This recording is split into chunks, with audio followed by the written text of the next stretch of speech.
আয়াত ৭৭ قل يا أهل الكتاب لا تغلوا في دينكم غير الحق ولا تتبعوا أهواء قوم قد ضلوا من قبل وأضلوا كثيرا وضلوا عن سواء السبيل অনুবাদ বলুন, হে কিতাবীরা, তোমরা তোমাদের দ্বীনে অন্যায় বাড়াবাড়ি করো না, আর যে সম্প্রদায় ইতপূর্বে পথভ্রষ্ট হয়েছে ও অনেককে পথভ্রষ্ট করেছে এবং সরল পথ থেকে বিচ্যুত হয়েছে তাদের প্রবৃত্তির অনুসরণ করো না। তাফসির ১ নং ফুটনোটের বিবরণ। আলোচ্য আয়াতে লা তাগলু ফি দীনিকুম বলার সাথে সাথে গয়রাল হাক্কি বলা হয়েছে। এর অর্থ হচ্ছে অন্যায় বাড়াবাড়ি করো না।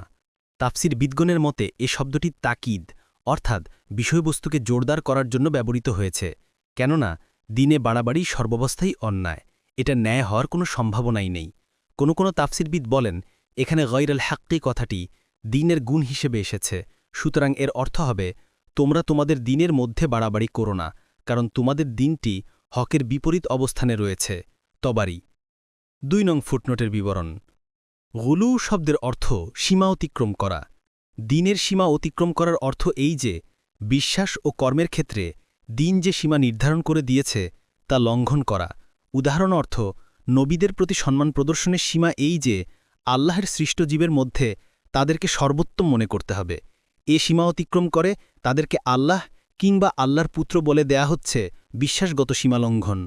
নবীদের প্রতি মিথ্যাচার ও হত্যা করতেও কুষ্ঠিত না হওয়া অথবা তাদেরকে স্বয়ং আল্লাহ কিংবা আল্লাহর পুত্র বলে দেয়া বনি ইসরায়েলের এই পরস্পর বিরোধী দুটি কাজই হচ্ছে মূর্খতাপ্রসূত বাড়াবাড়ি। মূর্খ ব্যক্তি কখনো মিথ্যাচার অথবা মধ্যপন্থা অবলম্বন করতে পারে না, হয় সে বাড়াবাড়িতে লিপ্ত হয় না হয় সীমা লঙ্ঘনে। তাই আয়াতে বনি ইসরায়েলদেরকে এ ধরনের বাড়াবাড়ি থেকে দূরে থাকার নির্দেশ দেয়া হয়েছে। ইবন কাসির ফাতহুল কাদির ৩ নং ফুটনোটের বিবরণ। আলোচ্য আয়াতের শেষ ভাগে বর্তমানকালের বনি ইসরায়েলদেরকে সম্বোধন করে বলা হয়েছে, তোমরা ওই সম্প্রদায়ের অনুসরণ করো না যারা তোমাদের পূর্বে নিজেরা পথভ্রষ্ট হয়েছিল এবং অপরকেও পথভ্রষ্ট করেছিল। অতপর তাদের পথভ্রষ্টতার স্বরূপ ও কারণ বর্ণনা করে বলা হয়েছে তারা সরল পথ থেকে বিচ্যুত হয়ে পড়েছিল, যা ছিল বাড়াবাড়ি ও ত্রুটির মাঝখানে মধ্যবর্তী পথ। এর দ্বারা হয় তারা নিজেরা ভ্রান্ত পথে অগ্রসর হয়েছিল, না হয় তাদেরকে অন্যরা ভ্রান্ত পথে পরিচালিত করেছিল। তবারি ফাতহুল কাদির।